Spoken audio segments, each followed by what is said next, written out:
Que Jesus esteja entre nós, que a sua paz nos fortaleça sempre.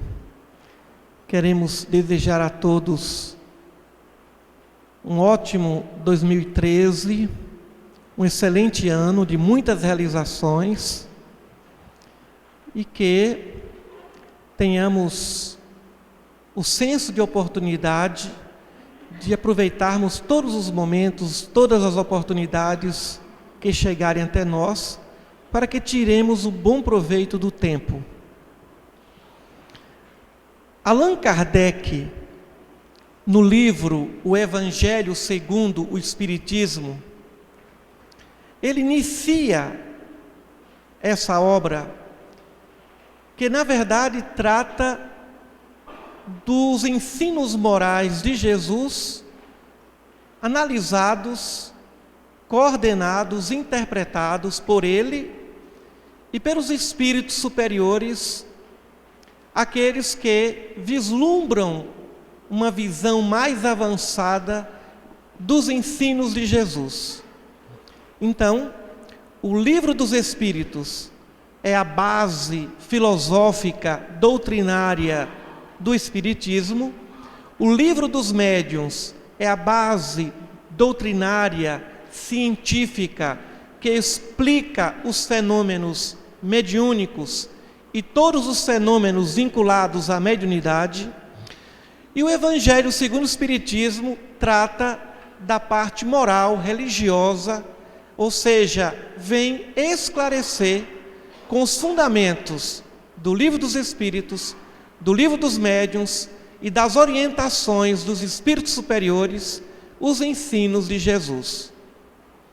Allan Kardec, em seu início do Evangelho segundo o Espiritismo, ele fala a respeito da autoridade da doutrina espírita, que se fundamenta na universalidade dos ensinos dos espíritos. Muito bem. O que está escrito no Evangelho segundo o Espiritismo, nesse item, a autoridade da doutrina espírita, se fundamenta unicamente na universalidade dos ensinos dos espíritos. É o que está escrito lá. Mas Allan Kardec vai mais longe. Ele nos explica que muitas vezes os espíritos não podem oferecer um ensino completo acerca das verdades divinas, porquanto nem sempre o ser humano está devidamente preparado para compreender todas as verdades imortais. Allan Kardec também coloca que a doutrina espírita não é obra de um homem, que ele é um ser humano que pode ter suas opiniões pessoais e realmente, em alguns aspectos, não no Evangelho, mas em outros textos, ele emite algumas opiniões pessoais e ele mesmo diz que algumas opiniões são verídicas e outras são hipóteses que a ciência poderá confirmar ou não. E o próprio Kardec nos chama a atenção a respeito do respeito que a doutrina espírita deve oferecer e os seus estudiosos em torno das verdades que são defendidas e comprovadas pelo método científico. Allan Kardec nos coloca que a doutrina espírita começa com a sua codificação, mas não termina, ele não dá a última palavra, não termina com a sua codificação. A codificação kardeciana, a organização de todo o trabalho que ele fez, é o início de um estudo aprofundado. Mas a doutrina vai além, é o consolador prometido por Jesus, porque até naquele tempo, Jesus não poderia explicar todas as verdades, algumas das quais ele as tratava por meio de parábolas. Depois ele, juntamente com seus discípulos mais próximos, ele detalhava. O que é que nós aprendemos com isso? Qual a utilidade disso na nossa vida cotidiana, na nossa vida do dia a dia? Muitas vezes nós convivemos com as pessoas, nós defendemos ideias, defendemos argumentos, muitos dos quais são contestados pelos familiares, por pessoas que convivem conosco. Precisamos aprender a respeitar o tempo certo para todas as coisas. Não é porque nós acreditamos e temos na reencarnação o fundamento da justiça divina que vamos nos julgar superiores àqueles que não acreditam em reencarnação. Eu acredito em reencarnação, mas a irmã Dulce, lá na Bahia, com quem tivemos um pouco de convivência, não acreditava em reencarnação. Mas eu não sou digno realmente nem de atar, nem de cuidar dos sapatos da irmã Dulce, muito mais evoluída intelectual e moralmente do que eu. Não é pelo fato de se acreditar em reencarnação, na imortalidade da alma, na existência de Deus, de ser rotuladamente cristão, que nos faz espíritos superiores ou inferiores. Jesus nos colocou isso. Então, muitas vezes, quando nós abraçamos a doutrina espírita, que conhecemos as verdades espirituais da imortalidade da alma, que a vida continua, que o corpo é só um invólucro por meio do qual o espírito necessita de evolução intelectual e moral nos mundos corpóreos, que nós somos ou que nós vamos nos julgar superiores àqueles que não acreditam em reencarnação, que acham que a vida acaba com a morte, ou que não existiria um Deus, ou que Jesus foi só um grande homem, não foi o arquiteto da terra, que mediunidade é coisa de esquizofrênico, que mediunidade não é um fenômeno espiritual, mas é um fenômeno parapsicológico ou psicoemocional, que nós vamos achar ou considerar que somos superiores. Jesus enalteceu o samaritano diante daquela parábola, quando por ali passou um sacerdote, depois um levita, que era um religioso, e tinha um homem que saía de Jericó para Jerusalém e que estava ali sangrando porque foi assaltado, foi vilipendiado, e um samaritano que não era um homem religioso cuidou daquele homem, levou à hospedaria, custeou todo o tratamento e ele mesmo cuidou das feridas. Era um homem que não era rotuladamente religioso, mas tinha comportamento de religioso. Então Jesus nos fala a respeito do comportamento. Nossa religião é o nosso proceder. Vale muito mais aquele que não diz Senhor, Senhor, e faz a vontade da lei divina, do que aquele que diz Senhor, Senhor, e não faz a vontade da lei divina. Os espíritos, a todo instante, nos intuem, nos inspiram, nos colocam pensamentos positivos e negativos. Isso vai depender do grau de evolução desses espíritos. Mas nós somos, todos nós, médiuns, cada um com um tipo de mediunidade. Mas a mediunidade da intuição, que é a mais poderosa que existe, essa mediunidade todos nós temos. Muito mais forte do que a mediunidade de cura, do que a mediunidade de psicografia, de psicofonia, onírica. Existem mais de 100 tipos de mediunidades. E a mediunidade da intuição é a mais poderosa, só perde da mediunidade do amor, que foi a grande mediunidade do nosso mestre. Então, qual é a autoridade da doutrina espírita? Respeitar que as verdades não têm dono. Não há donos proprietários das verdades. E alguém poderia ainda questionar: será que o Espiritismo é a religião do futuro? Evidente que não. Não é o Espiritismo que é a religião do futuro. São os fundamentos espíritas, são as verdades naturais, estudadas e defendidas por meio do Espiritismo, que adentrarão em todas as religiões.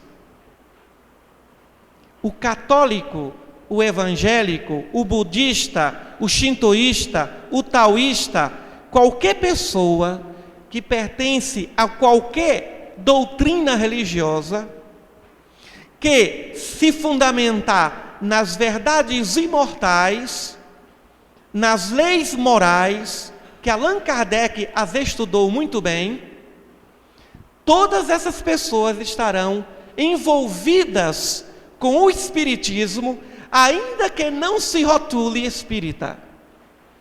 As verdades espíritas são eternas, não pertence a Allan Kardec, não pertence a um espírito ou a outro espírito.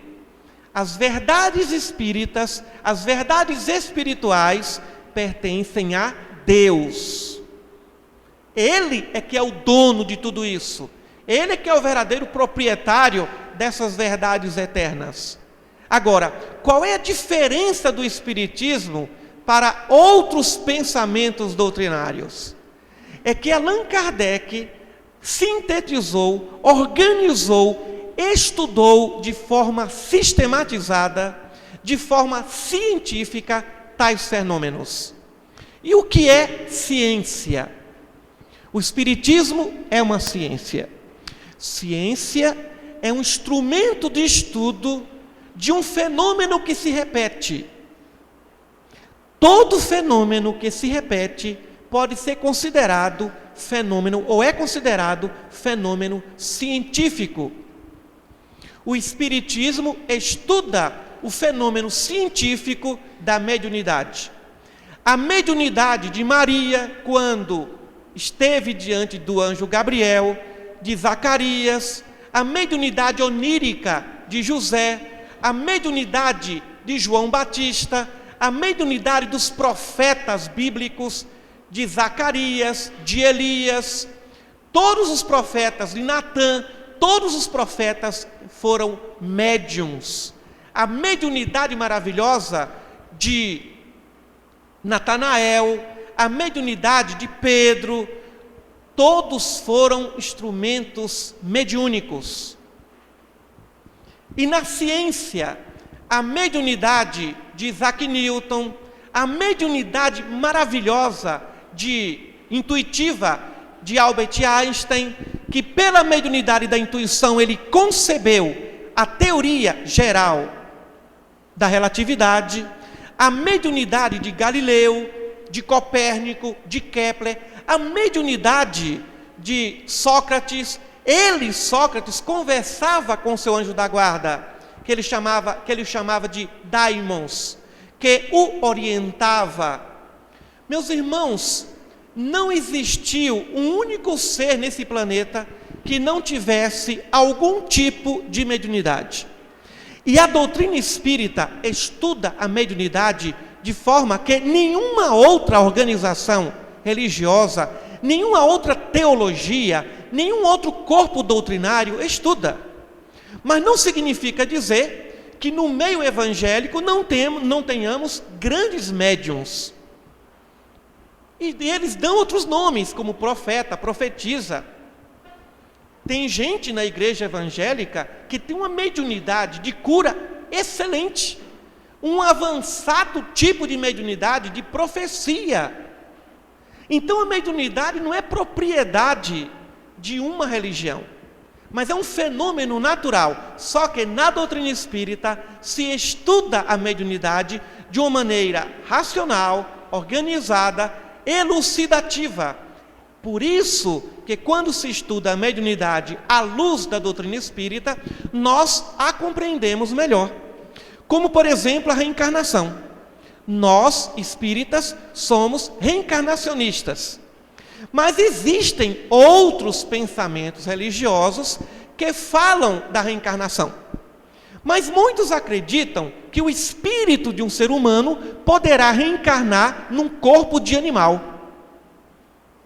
A doutrina espírita não aceita isso, Porque o espírito de um ser humano reencarnar num corpo de um animal seria retroceder e contrariar o mecanismo da lei do progresso, da lei moral do progresso. Então, existem religiões orientais que acreditam que assim como a pessoa desencarna, poderá, não afirmam que sempre, poderá reencarnar automaticamente num corpo de um animal.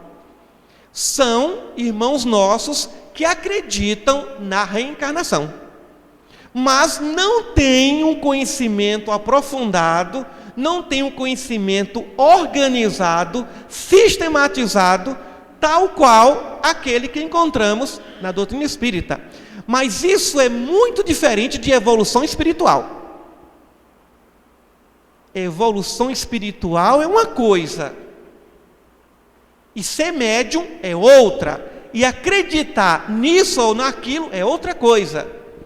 Nós imaginamos que todo médium seja evoluído, porque ele tem o dom mediúnico de curar, de prever o futuro, de se comunicar com os espíritos, de ver o espírito. Isso pode até retratar um avanço no campo da espiritualidade, mas nem sempre significa evolução moral. E aprendemos isso no Espiritismo. Existem religiões que consideram os profetas, os médiuns, indivíduos evoluídos moralmente.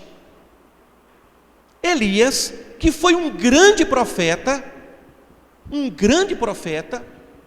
ele ordenou a matança dos sacerdotes do deus pagão Baal. Ele se comportou de forma contrária à lei divina, que diz, não matarás. Mas ele ordenou. Ele não praticou, segundo a lei, uma atitude digna dessa lei. Mas era um grande profeta. Então, o fato de alguém ser um Nostradamus não significa dizer que seja também um Francisco de Assis. O fato de alguém psicografar não significa dizer que esse alguém seja um grande espírito ou até um espírito superior. Ele pode ser a torneira, mas não é a água pura, não é o medicamento, é apenas o canal, mas não é o remédio. Então, nós aprendemos na doutrina espírita que mediunidade é um instrumento de serviço para o bem e, ao mesmo tempo, para a evolução do próprio médium. Mas o médium é um ser que está em evolução. Existem médiums mais evoluídos do que outros. Poderá existir um médium com uma capacidade mediúnica muito grande e moralmente não ser tão evoluído assim. Isso nós aprendemos na doutrina espírita. Então, quando nós estudamos o Espiritismo, nós temos uma visão. O Espiritismo é semelhante a uma lente que nós colocamos sobre a verdade e tiramos dali a beleza da simplicidade, porque a verdade está ligada à simplicidade. Há quem diga que o Espiritismo foi o esoterismo massificado. É o esoterismo para o povão. Não é bem isso. Nas doutrinas esotéricas, nós aprendemos muita coisa e aprofundamos muitas coisas, como, por exemplo, o estudo da aura humana. Mas, dentro do contexto espírita, nós estudamos de uma maneira mais organizada e sistematizada. Mas não significa dizer que nós somos superiores. E nem nós somos inferiores. Nós temos um instrumento mais afinado. Temos um instrumento mais alinhado. Mas aí alguém pode questionar. E quem garante que a nossa interpretação é a melhor? Será que a interpretação do budista sobre reencarnação não seria melhor do que a nossa? Será que a interpretação bíblica dos nossos irmãos evangélicos não seria superior à nossa? Nós temos um princípio básico na doutrina espírita, que é o princípio da razão, da fé que se fundamenta na razão.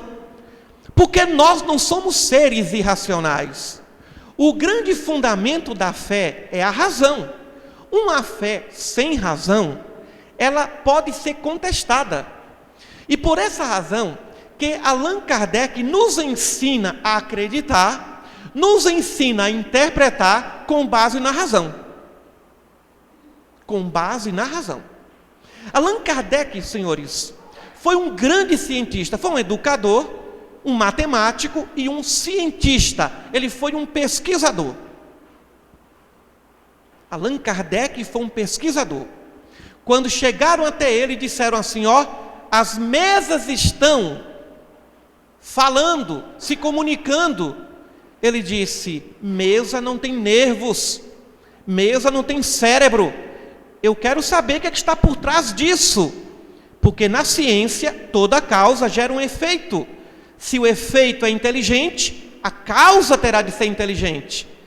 E por meio das mesas girantes, das comunicações pela via material, Allan Kardec foi questionando os espíritos a respeito de certas verdades. E foi aí que ele viu que aquele instrumento de diversão não passava de um fenômeno mediúnico, porque alguém tinha que passar ectoplasma para aquela materialização, para aquele fenômeno, e começou a estudar e avançou nesse estudo científico. Então, o que nós aprendemos na doutrina espírita? Não apenas a amar Jesus, mas a compreender Jesus, compreender pelas vias da razão, porque nós temos cérebro, raciocínio para isso. Podemos amar a Deus pela via do sentimento, mas devemos compreender Deus também pelas vias do conhecimento racional. Essa é a diferença. Agora, longe de nós o preconceito porque alguém é de outra religião e nós somos espíritas, não. Agora, quando nós compreendemos mais a respeito dessas verdades, nós lembramos que Allan Kardec diz que nem todo mundo está preparado para entender certas verdades, porque falta o amadurecimento do senso moral.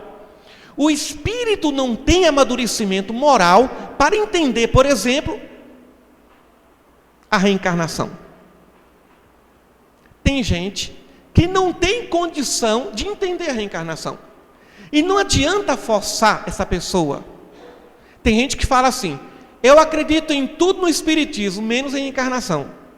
É porque não chegou a hora de entender o que é a reencarnação. Essa pessoa vai chegar o tempo que vai entender. Allan Kardec chega a nos avisar a respeito da realidade dos espíritos desencarnados, é evidente, né? Que muitos espíritos desencarnados podem ter, ou muitos têm, o mesmo grau de conhecimento dos encarnados. Ele nos chama a atenção a respeito do cuidado diante dos mistificadores, diante dos formadores de opiniões equivocadas.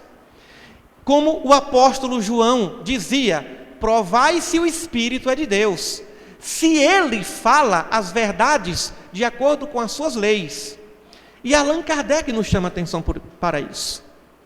Então, não é porque foi o Espírito que disse que nós vamos acreditar.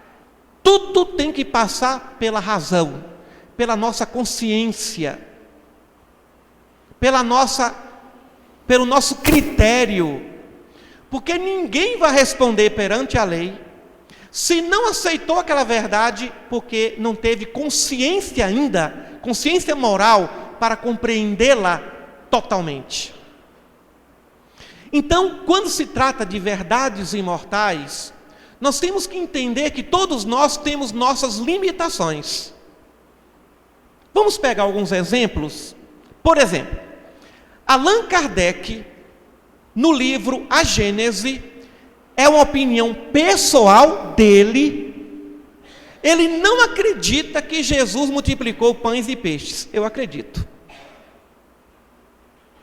Allan Kardec não acredita. E ele coloca lá. Isso demonstra o grau de alta capacidade de pensamento científico do codificador. Não significa dizer que a palavra dele é a última. Como também ele não acredita que houve a transformação da água em vinho. Está lá em A Gênese. Mas é uma opinião pessoal dele, e não opinião do Espírito Superior. Como, por exemplo, Santo Agostinho, São Luís. É a opinião dele. Como ele disse, eu também posso errar. Mas quando era a opinião dele, ele não colocava para que a sua opinião fosse a opinião de algum espírito, não, a opinião dele. Mas eu acredito que Jesus transformou a água em vinho. Não sou tão cientista quanto Kardec. Porque muita coisa é através da fé.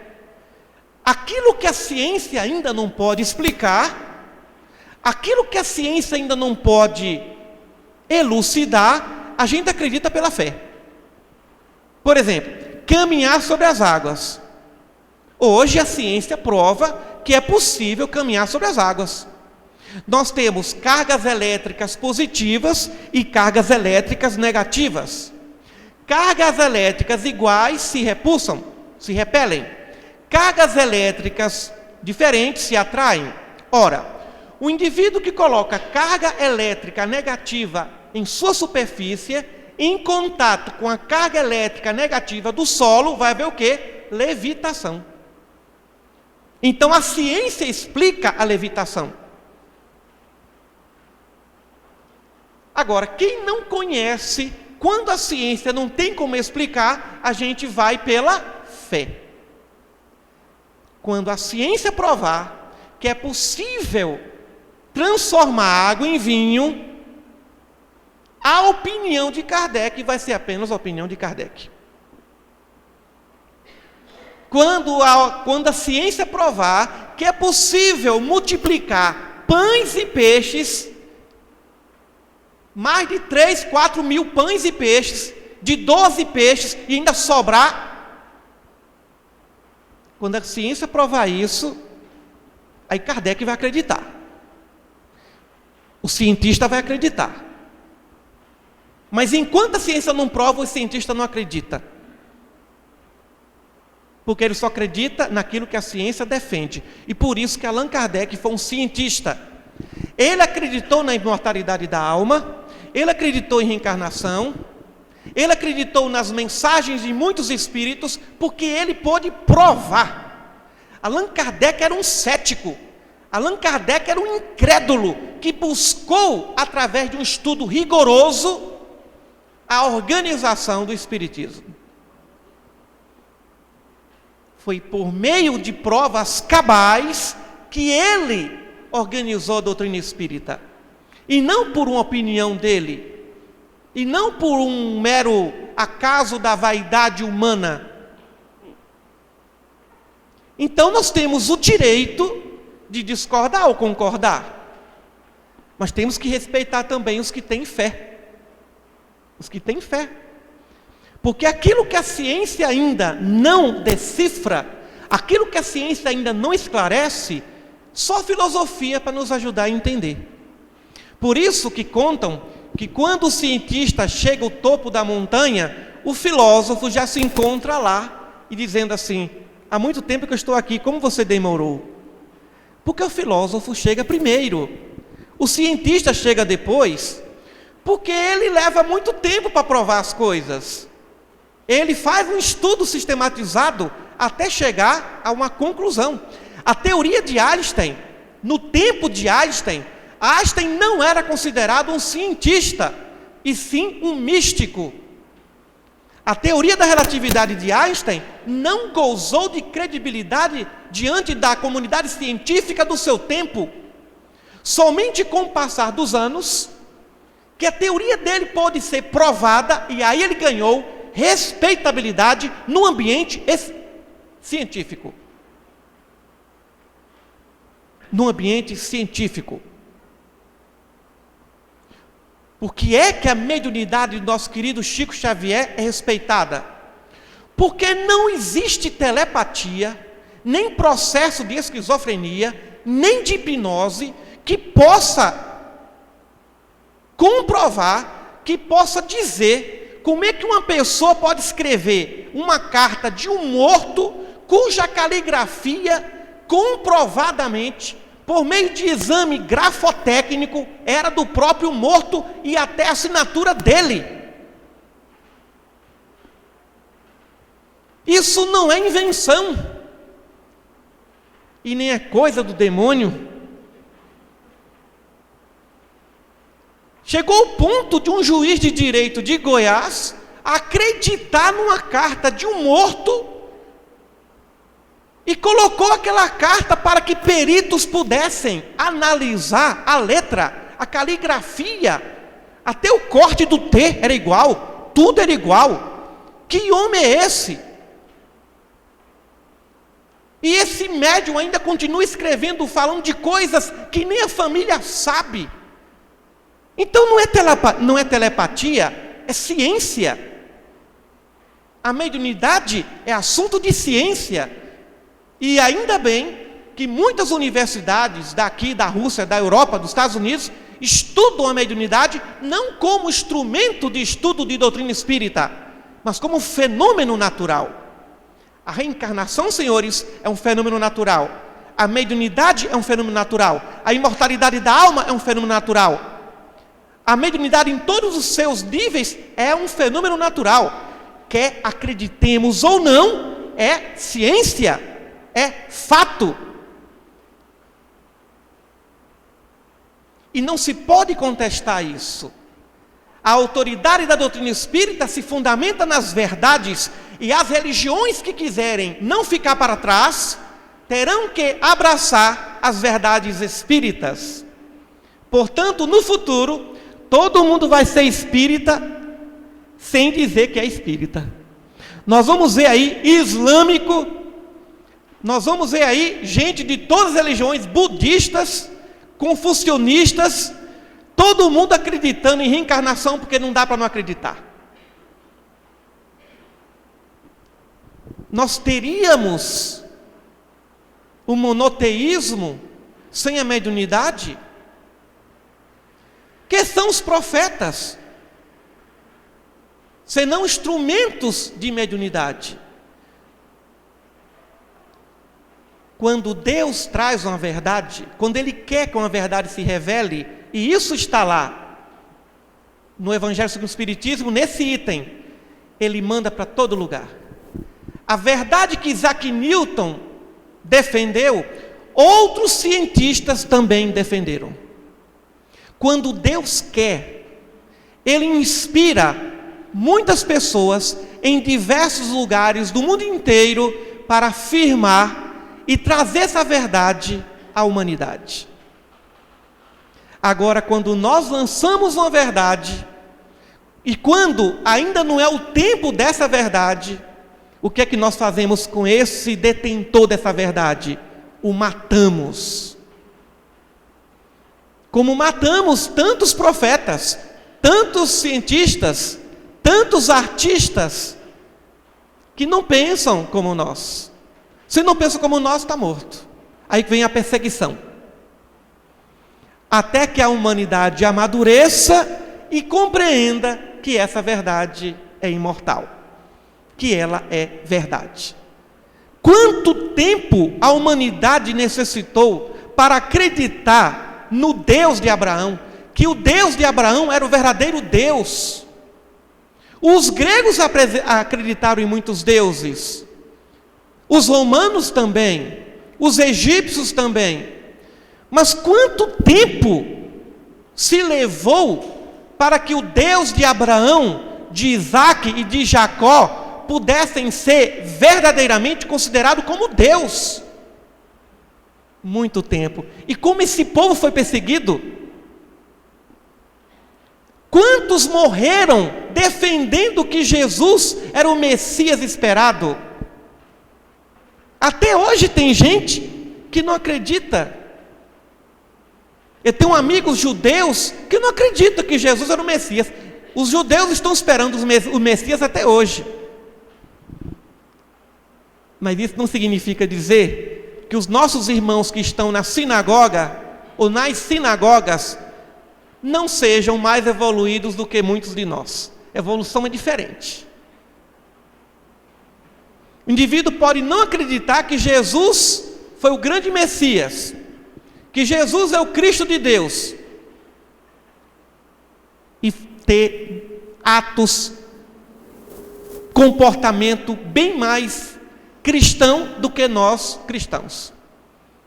Por isso que Jesus disse: a minha família, minhas irmãs e meus irmãos, minha mãe, é quem faz a vontade do Pai. E não quem acredita em mim, quem me segue, quem acredita nisso ou naquilo. Não. É quem faz a vontade do Pai. Por isso, precisamos ter paciência diante daqueles que não pensam como nós pensamos. E como é difícil ter paciência com aquele que não acredita naquilo que nós acreditamos. Mas tudo tem o seu tempo, a sua hora, a sua vez. A semente tem que ser amadurecida no seu devido tempo. Porque senão nós vamos sofrer e fazer alguém sofrer. Nós vamos morrer, vamos ser sacrificados e vamos sacrificar também muita gente. Então, a doutrina espírita nos aponta um caminho mais científico, elucidativo, para explicar os ensinos e a vida de Jesus. Agora, um outro ponto que é fundamental.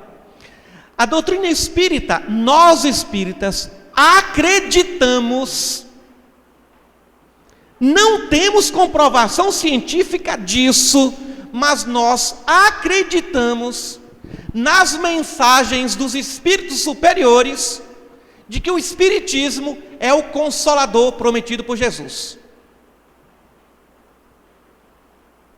Nós acreditamos nisso. E nós percebemos a consolação.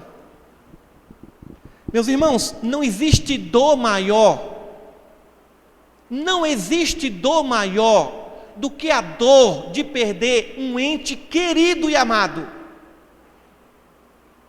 Nós preferimos morrer nas arenas da vida do que nós vermos um ente amado ser sacrificado, ser ferido, abatido de morte. E como é que se consola essa mãe? E como é que se consola esse pai, esse filho, esse amigo? A dor é atroz. Aí vem a mensagem: mamãe, eu não morri. Estou aqui com o vovô, com vovó, meu bisavô, com fulano, com beltrano, com gente que ele nem sabe que tem. Depois vai checar na família: nossa, era meu tataravô. E ele está mandando, está dizendo, está falando. Isso é consolação. A reencarnação, estudada pelas vias do Espiritismo, nos consola. Mas consola como? Na mensagem de Jesus do Sermão da Montanha: bem-aventurados os que têm fome e sede de justiça, porque serão saciados. Não há justiça sem reencarnação. Como é que uma pessoa passa a vida inteira fazendo o mal, prejudicando as pessoas? Morreu, acabou? Morreu, vai para o inferno eterno?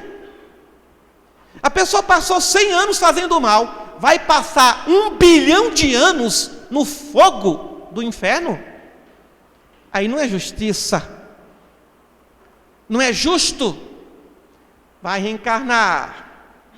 Cada encarnação o espírito se depura, a cada encarnação ele aprende, a cada vida corpórea ele evolui. Isso é consolação. Ninguém perdoa se souber que o malfeitor vai ficar impune. Ninguém perdoa se souber que o malfeitor vai ficar impune. Mas quando nós temos consciência de que a lei divina, em sua justiça, é muito séria e certeira, aí nós entregamos para Deus. Não vou revidar, não vou me vingar, a lei vai cuidar, a lei vai educar, a vida vai ensinar. Isso não é consolação? O Espiritismo é o consolador prometido por Jesus, porque ele consola o cientista, ele consola o filósofo, ele consola até o ateu, ele consola o religioso, ele consola o cristão, ele consola nas dores mais profundas da alma.